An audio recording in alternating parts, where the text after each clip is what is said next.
Bismillahirrahmanirrahim. Alhamdulillahi Rabbil Alamin. Alhamdulillahilladzi arsala rasulahu bil huda wa dinil haq liyuzhirahu 'ala ad-dini kullihi wa kafa billahi shahida. Asyhadu an la ilaha illallah wahdahu la syarika lah wa asyhadu anna Muhammadan abduhu wa rasuluh. Allahumma salli wa sallim wa barik ala abdika wa rasulika Muhammad wa ala alihi wa sahbihi wa man sara ala nahjihi wa ihtada bihadihi wa istanna bi sunnati ila yaumiddin. Amma ba'du. Yang dihormati al-fadhil tuan-tuan imam, pengurusi yang kuasa Masjid Sayyidina Abu Bakar As-Siddiq, semua pencinta ilmu muslimin dan muslimat yang berada di masjid dan juga di alam maya. Assalamualaikum warahmatullahi wabarakatuh. Alhamdulillah, syukur kita pada Allah Azza wa Jalla pada hari ini 26 Syaban 1447 bersamaan dengan 14 hari bulan 2 2026, kita teruskan bicara kita dalam buku Wa Abshiru, ayat-ayat pilihan yang kita tadabbur untuk panduan dalam kehidupan. Jadi alhamdulillah, sempena dengan cuti panjang ni. Cuti panjang ni. Tajuk yang kita ni, bab yang ke-10, muka surat 153. Bab yang ke-10, muka surat 153, membentuk perkahwinan dan kekeluargaan yang diredai oleh Allah Azza wa Jalla. Itu kita kata, biasanya itu di sekolah panjang, orang tua-tua kampung kata musim mengawan. Mana musim banyak orang kahwin masa tu. Jadi alhamdulillah, kita cuba motivasikan kita, keluarga kita, anak-anak kita, supaya kita boleh letak satu matlamat objektif perkahwinan itu untuk apa. Kalau kata kahwin sekadar nak kahwin saja, makhluk lain pun kahwin juga. Tapi kita orang beriman, apakah matlamat perkahwinan itu yang perlu kita sedar dan kita ingat. Tajuk ini ditadabbur ini daripada surah Ar-Rum. Surah Ar-Rum ayat 21. A'udzu billahi minasyaitonir rajim. Wa min ayatihi an khalaqalakum min anfusikum azwajan litaskunu ilaiha wa ja'ala bainakum mawaddatan wa rahmah. Inna fi dzalika laayatin liqaumin yatafakkarun. Dan di antara tanda-tanda yang membuktikan kekuasaan Allah dan keesaan Allah Azza wa Jalla dan rahmatnya, bahawa Dia menciptakan untuk kamu, wahai kaum laki-laki, isteri-isteri dari jenis kamu sendiri.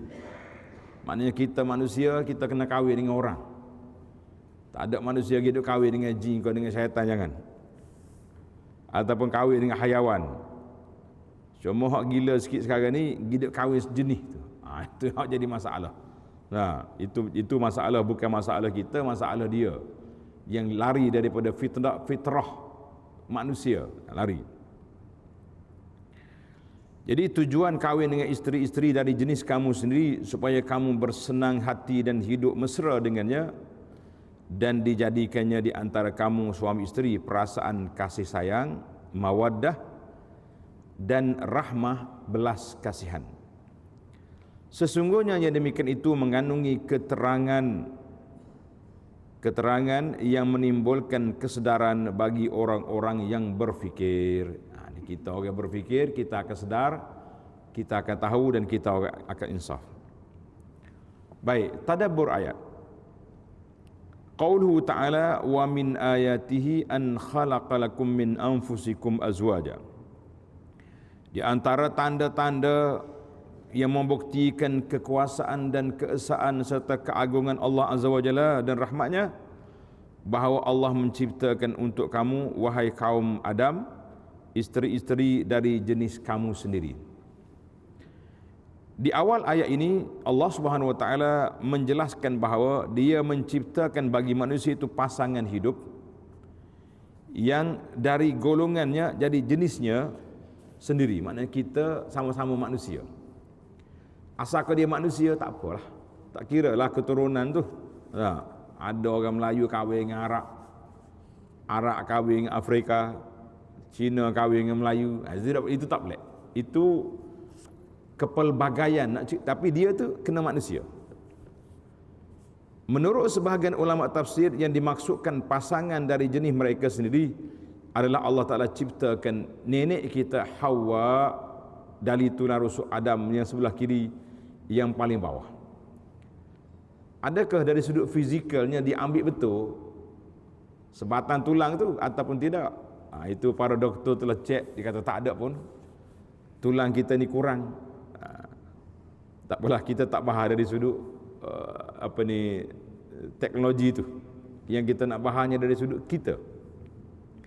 Oleh kerana itu menjadi sunnatullah, ketetapan Allah Ta'ala, bahawa pasangan ini hidup manusia, pasangan hidup manusia harusnya laki-laki dan wanita dari golongan manusia juga, bukan dari spesies hayawan ataupun golongan jin. Kenapa? Agar tercipta manfaat atau kemaslahatan yang besar pada diri manusia. Allah Ta'ala sebut litaskunu ilaiha. Tengok bahasa ayat ini, dia panggil ayat tadabbur, litaskunu ilaiha, supaya kamu senang hati hidup mesra bersamanya. Allah Ta'ala tak sebut litaskunu ma'ha, supaya kamu duduk dengan dia. Tak. Sebab ada ya duduk suami isteri tapi tak bercakap bertahun-tahun. Satu rumah, bilik lain-lain. Tidur tak sebantal kata orang. Duduk satu rumah, masih suami isteri. Kalau tanya awak, suami saya. Tapi dia tak baik waktu. Itu Allah Ta'ala tak nak. Dia nak litaskunu ilaiha, supaya kamu tenang dengan dia. Sebuah perkahwinan itu adalah jalan untuk kita tenteram, yang sepatutnya bagi si lelaki hanya isterinya perempuan yang terbaik. Kita kena tak situ. Kalau tanya siapa paling comel atas dunia ni, bini saya. Isteri pun sama juga. Siapa yang paling handsome, smart atas dunia ni? Suami hamba. Suami saya lah. Ni masalah duk tengok orang lain. Masing-masing hatinya berasa tenteram dengan adanya pasangan itu.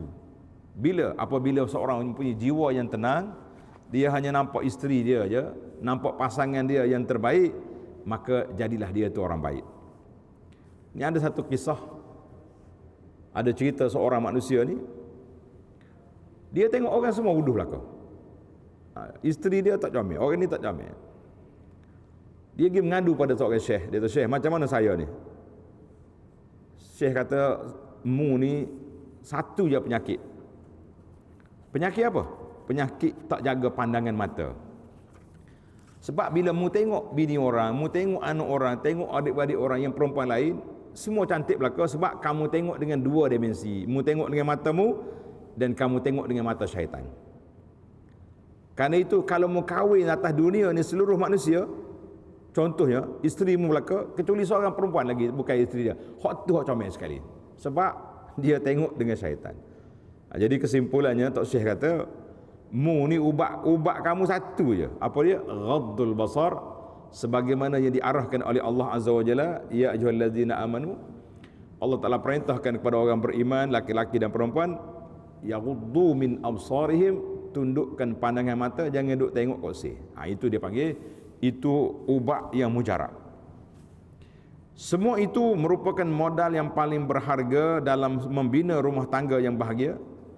Dengan adanya rumah bangga yang bahagia, jiwa dan fikiran menjadi tenteram, tubuh dan hati menjadi tenang, kehidupan dan mata pencarian menjadi stabil, keseronokan hidup akan timbul, dan ketenteraman bagi laki-laki dan perempuan secara menyeluruhnya akan tercapai biiznillahi azza wa jalla.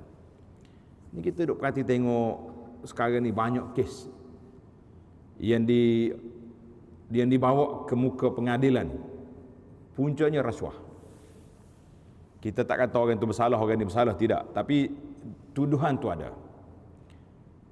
Maka kita mengatakan bahawa dalam kajian-kajian yang dibuat oleh orang, puncanya kerana sani, sebab tidak ada sakinah dalam kehidupan.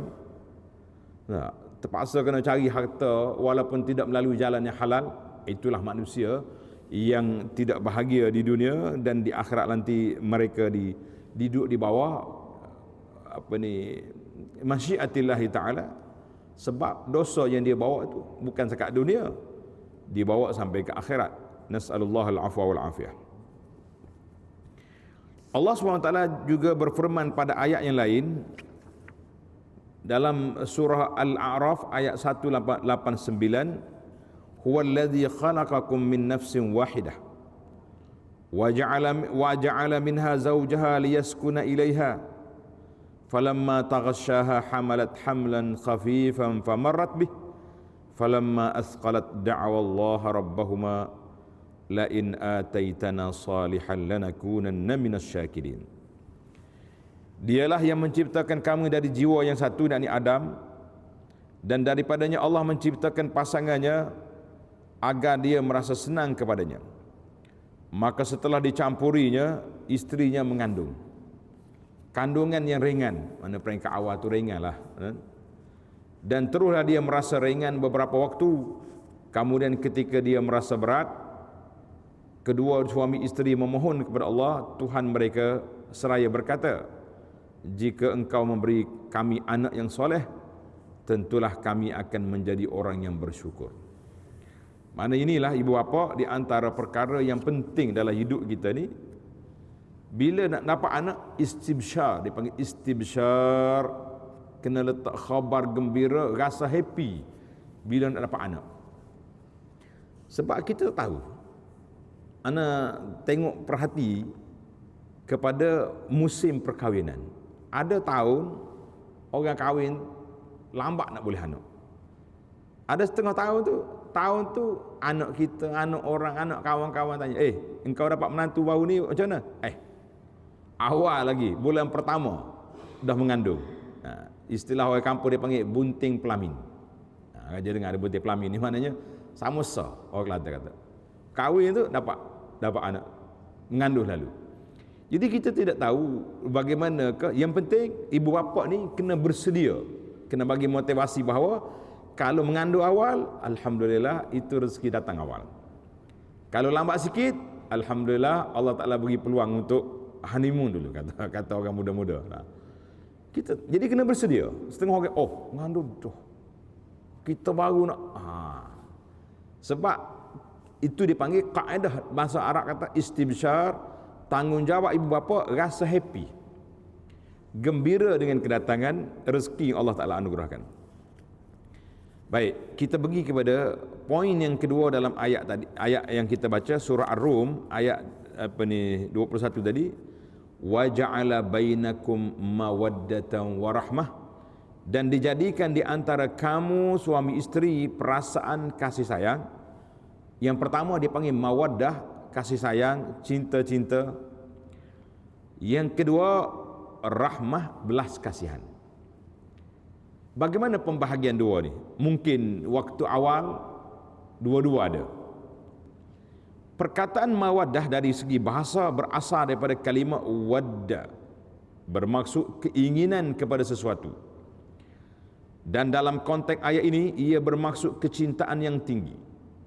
Sebab itu ada ketikanya si suami apabila berada di tempat kerja, dia akan teringat dan rindu pada isterinya, lalu memberikan mesej dengan telefon bimbit ataupun SMS ataupun apa-apa cara mengatakan dia rindu pada isterinya. Dan begitulah sebaliknya, isterinya juga akan bertanya khabar abangnya sedang buat apa sekarang. Allah SWT jadikan ada perasaan berkehendak antara lelaki kepada perempuan, kerana kalau tidak ada keinginan itu, tentu tidak adanya perkahwinan. Orang tak akan kahwin. Bahkan setengah budak anak-anak ni bila dikahwin paksa, tu pun tak menjadi. Nampak macam baik je, tapi dua tu macam jauh diri ya kata. Itu dia panggil tak jadi. Dan bila tidak ada perkahwinan, tentu tidak ada kelangsungan keturunan manusia. Maka semua ini Allah Ta'ala telah aturkan dengan cantik sekali. Jadi bila kita lihat ada pasangan yang berkahwin, kita tahu ini semua adalah rancangan dan susunan dari Allah Azza wa Jalla. Sebab itu salah satu daripada poin yang disebut dalam khutbah nikah, kullu syai'in biqada'in wa qadar. Semua benda berlaku dengan takdir Allah. Yahkum ma yasha, yaf'alu ma yasha wa yahkum ma yurid. Allah Ta'ala buat apa yang dia nak dan dia letakkan hukum mengikut apa yang dia kehendaki. Lepas tu kita tahu anak kita, kadang-kadang ibu bapa ni dah orang panggil cari pasangan dah. Sama-sama kawan mak dengan mak. Kita besan dua lah dah. Anak tu dah besar sikit, masing-masing dah ada makwa, ada gewe kata orang Kelantan. Tak tahu apa dah. Dan ada kalanya jauh-jauh jumpa tu. Nah, budak Afrika mari belajar di Malaysia UIA, ai jumpa gawe Melayu. Jadi macam-macam. Terus kira lah. Kita tak tahu. Itu semua takdir Allah Azza wa Jalla. Bila berlaku, bila dah dapat baru kita, oh ini jodoh awak. Jadi kita tak tahu. Dan Allah jugalah yang memasukkan perasaan ini ke dalam hati seorang laki-laki dan juga perempuan. Sebab itu kebiasaannya apabila seorang laki-laki itu berkahwin, maka dia menjadi seorang yang tenang dan hidupnya teratur. Dia sudah tidak sibuk nak mencari benda lain untuk menenangkan dirinya, kerana sumber ketenangannya sudah ada di dalam rumah. Itu yang sepatutlah. Tetapi rezeki pasangan itu terpulang kepada Allah juga. Ada yang bertemu jodoh dan berkahwin, dan ada yang belum temu jodoh. Ada yang dapat pasangan yang baik, dan ada pasangan yang menyebabkan hatinya semakin sakit, semakin tidak tenang. Semoga Allah Ta'ala memberi pasangan yang baik kepada kita, anak-anak dan cucu-cucu kita. Amin ya rabbal alamin. Dan Allah bukan sahaja meletakkan kecintaan yang tinggi pada pasangan itu terhadap sesama sendiri, tetapi juga Allah letak satu lagi sifat rahmah, iaitu kasih sayang yang menyebabkan kita mahu menjaga dan memelihara orang yang kita sayang itu. Asalnya daya tarikan antara laki-laki dan wanita itu mungkin atas dasar seksual, tapi lama kelamaan apabila keduanya telah tua dan tidak ada aktiviti itu antara keduanya, pun masih ada lagi kasih sayang. Walaupun kita sudah tidak ada perasaan macam orang muda, tapi dia ada rahmah, ada kasih, belas kasihan. Karena itu Allah Ta'ala sebut di akhir ayat, inna fi dzalika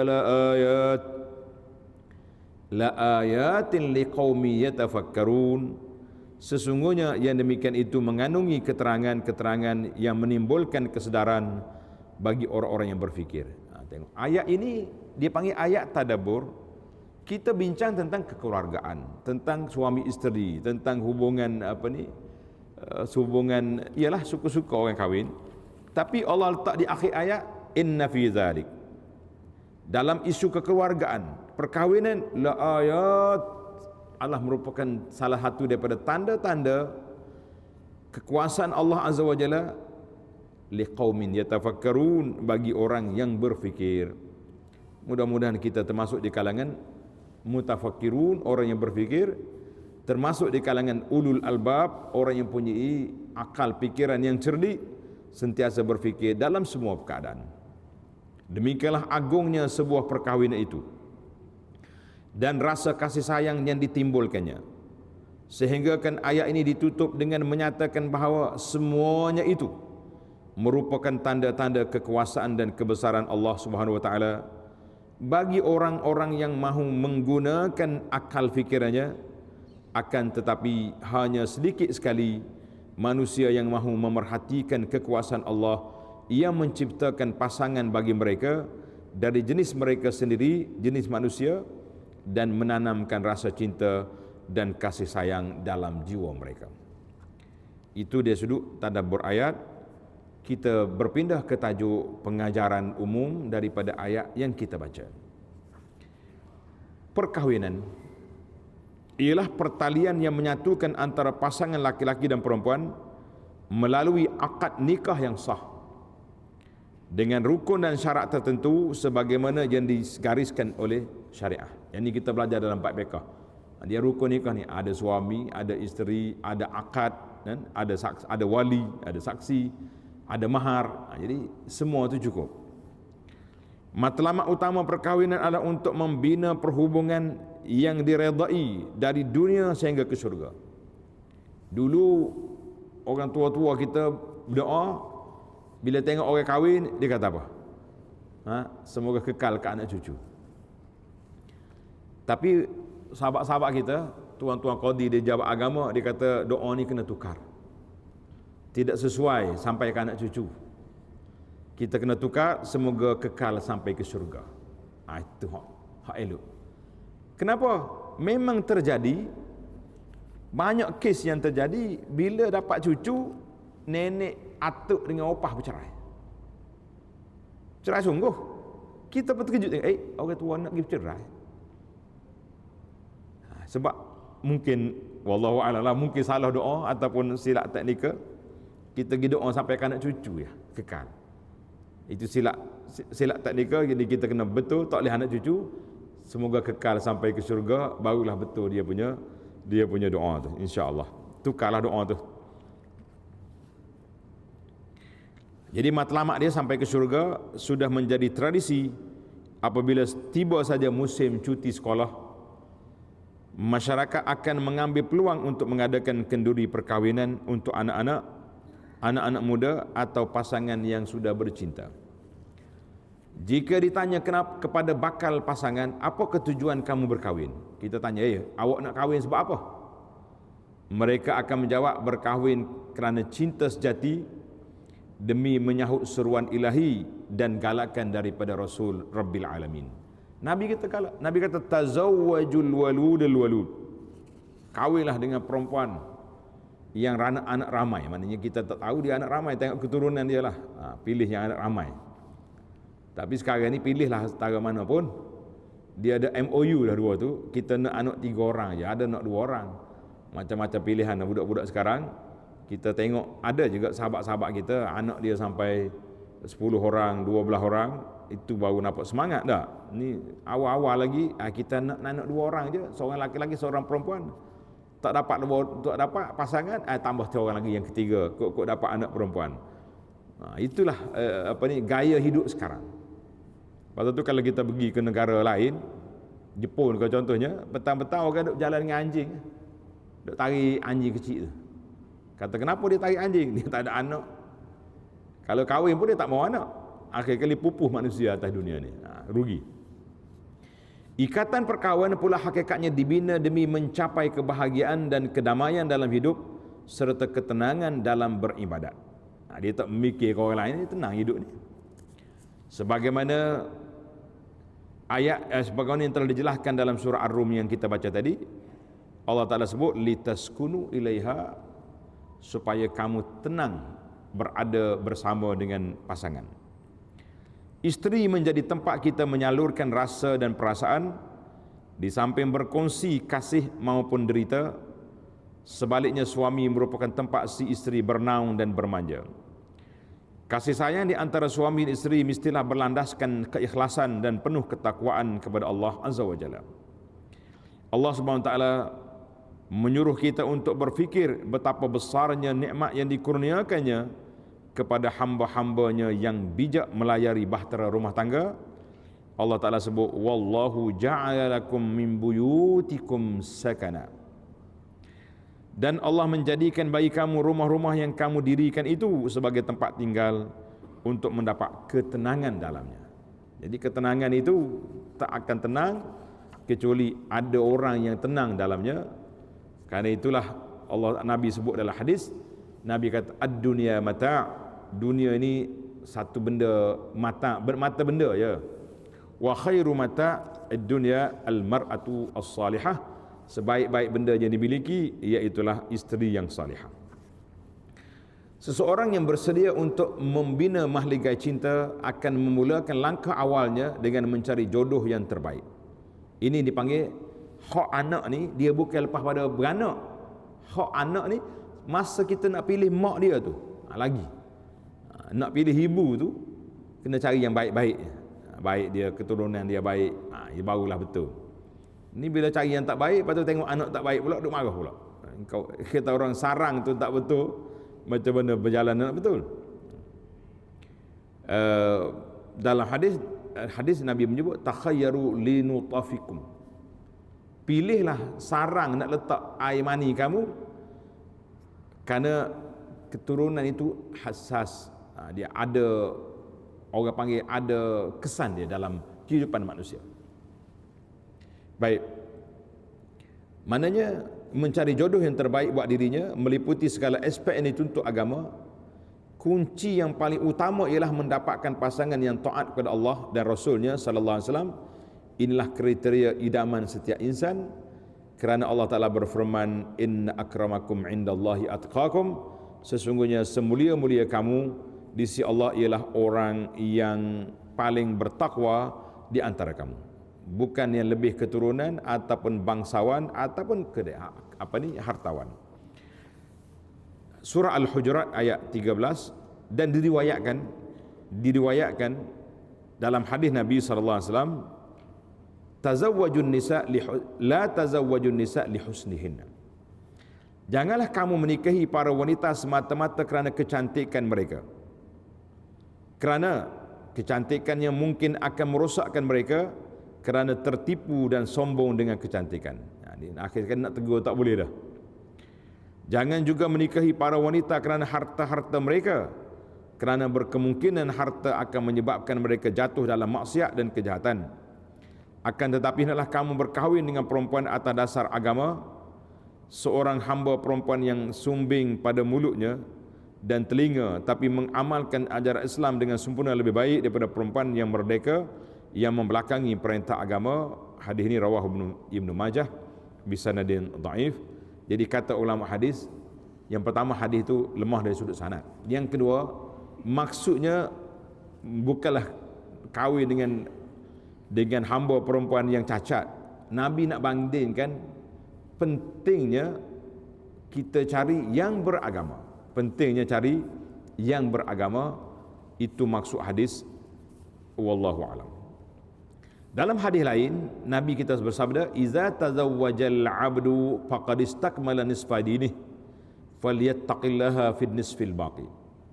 Apabila seorang hamba itu berkahwin, maka sungguhnya dia telah berusaha menyempurnakan separuh agamanya. Oleh itu dia bertakwa kepada Allah pada separuh yang lagi. Hadis ini rawahul Baihaqi dalam Syu'abul Iman, sanad dia hasan li ghairihi. Itu maksud dianya, separuh tu sudah ada. Maknanya ketenangan hidup ni dua. Ada pasangan yang baik, yang kedua ada harta keuangan yang baik. Nabi sebut dalam hadis di antara as-sa'adatu min sa'adatil mar'i, di antara tanda kebahagiaan seorang manusia apabila dia memiliki al-mar'atus salihah, isteri yang baik, wal maskanul wasi', rumah yang selesa, al-markabul hani, kenderaan yang baik, tidak mati tengah jalan, wal jar, dan jiran yang baik. Jadi kalau kita ada empat ni, bermakna kita diberi kebahagiaan oleh Allah Azza wa Jalla. Ada orang semua baik belaka, kecuali jiran. Susah kita. Jiran asyik buat bising je, kejap-kejap kucing dia mari duk melepah di depan tangga kita, jadi sakit hati juga. Jadi itu di antara dua kehidupan, separuhnya dalam keluarga, separuh lagi dalam harta dan kehidupan.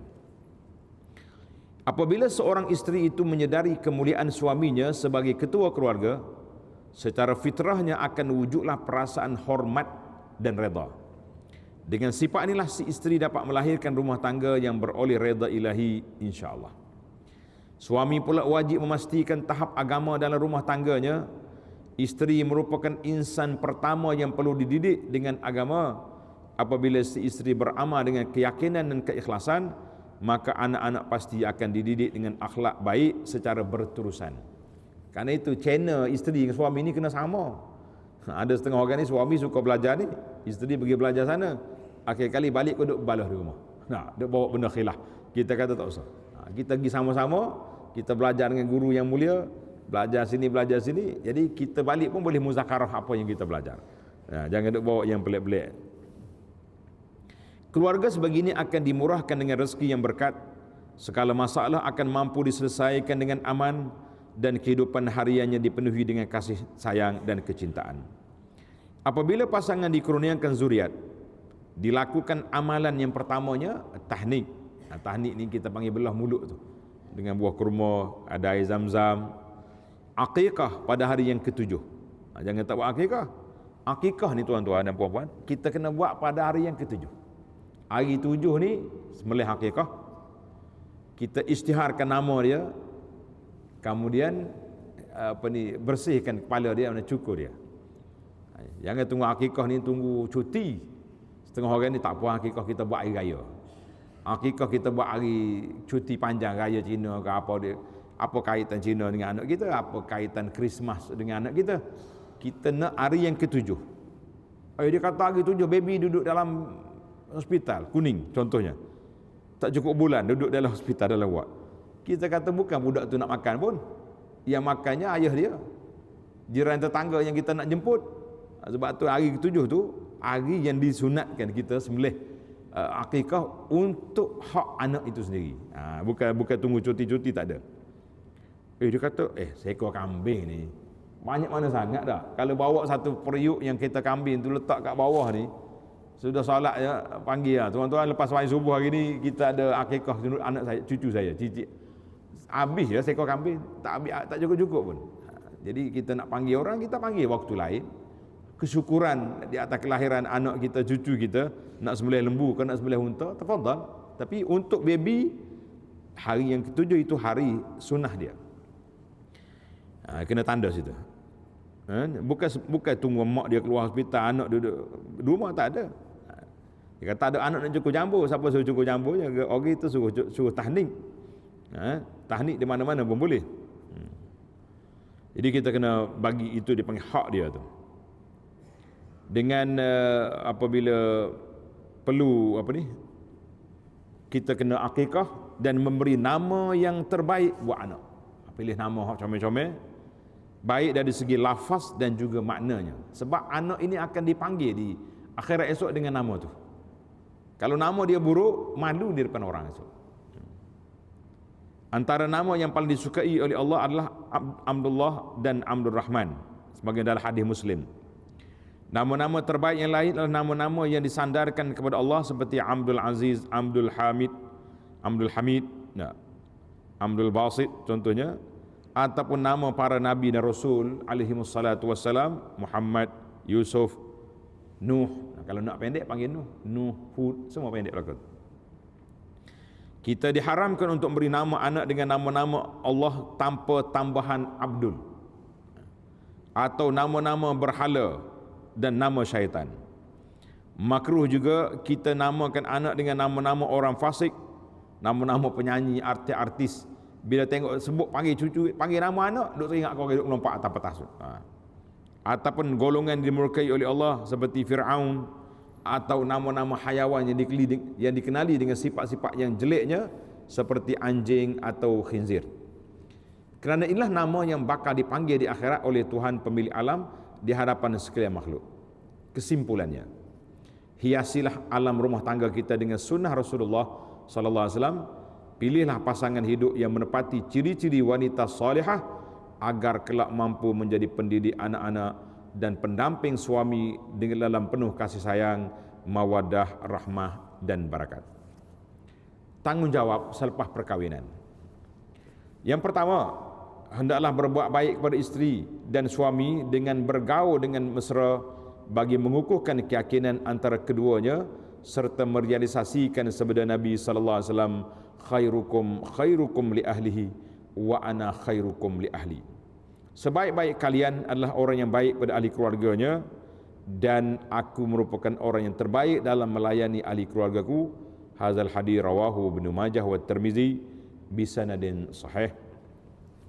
Dan sabda Nabi sallallahu alaihi wasallam, inna min akmalil mu'minina imanan ahsanuhum khuluqa wa altafuhum bi ahli. Sesungguhnya daripada orang yang beriman yang paling sempurna ialah yang paling baik akhlaknya dan paling mesra melayan ahli keluarganya. Rawahu At-Tirmizi. Kata Syarnaud bi apa ni, lahu syawahid, mana ada jalur lain yang boleh menguatkan insya-Allah. Syahwat bahkan wajib sebelum ini. Yang kedua, perkara yang kedua, tanggungjawab yang kedua, hendaklah hubungan yang didalilkan bukan semata-mata hubungan di tempat tidur atau hubungan untuk memenuhi keinginan syahwat, bahkan wajib sebelum itu semua untuk merealisasikan antara pasangan suami isteri pemikiran, jiwa dan perasaan. Kita membaca dan menelaah bersama-sama, menunaikan sebahagian ibadat bersama-sama, serta menguruskan urusan rumah tangga bersama. Kemudian hendaklah juga terdapat ruang untuk bergurau senda dan bermain bersama-sama. Dalam urusan ibadat, Allah Ta'ala telah berfirman, wa'mur ahlaka bis-salati wastabir 'alaiha, dan perintahkanlah keluargamu serta umatmu supaya berterusan mengerjakan salat dan hendaklah engkau tekun bersabar menunaikannya. Jadi Allah Ta'ala perintah kita nak jaga keluarga dan jaga salat. Nak jaga salat bukan mudah. Wastabir, kena sabar. Kadang-kadang nak kejut anak solat ni pun 4 kali 5 kali ketuk pintu tak buka lagi. Ikut mu lah. Jangan ikut mu. Kena ikut Allah, ikut syariat. Mesti kejut anak sampai dia bangun. Surah Taha ayat 132, dan juga firman Allah Ta'ala, wa kana ya'muru ahlahu bis-salati waz-zakah wa kana 'inda rabbih marudiyya. Dan dia, yakni Nabi Ismail alaihissalam, menyuruh keluarganya mengerjakan sembahyang dan memberi zakat, dan dia pula adalah seorang yang diredai di sisi Tuhannya. Surah Maryam ayat 55.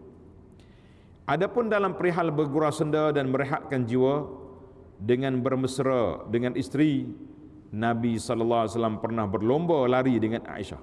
Nabi tapi sempat lagi dia jogging, kita katalah, berlomba lari dengan Aisyah. Dalam keadaan Aisyah berlari mengejar Nabi SAW. Begitu juga dalam perihal saling membantu dalam menguruskan rumah tangga. Nabi ini bila orang tanya isteri dia buat apa kat rumah? Kana fi mihnati ahli. Dia bantu isteri dia di rumah. Kita sekarang ni jangan, kalau nak pergi nak jemur kain kat luar rumah, nanti orang tengok, kenapa suami dia tu? Macam-macamnya kata. Nabi buat. Membantu urusan rumah tangga.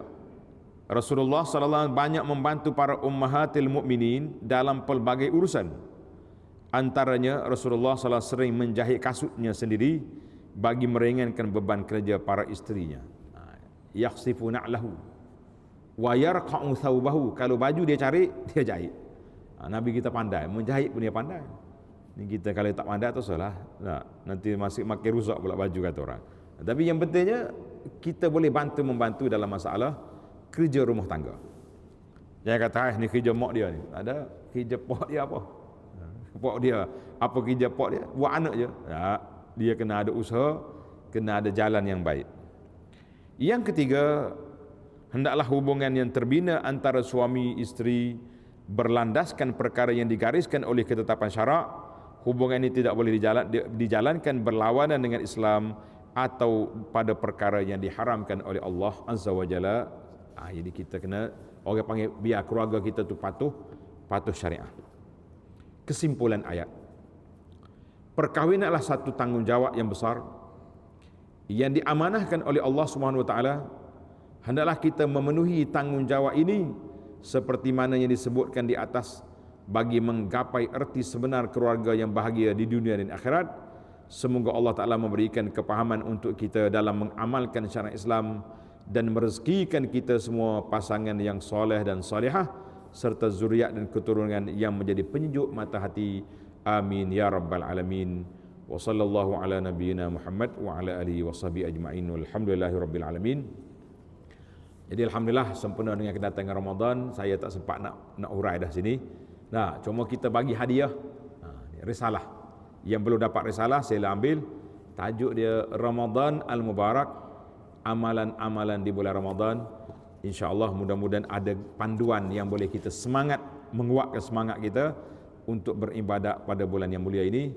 Risalah ini kita akan syarah kejap lagi di Masjid Negara jam 9 pagi. 9 pagi sampai pukul 11 hari ini nak syarah kitab ni.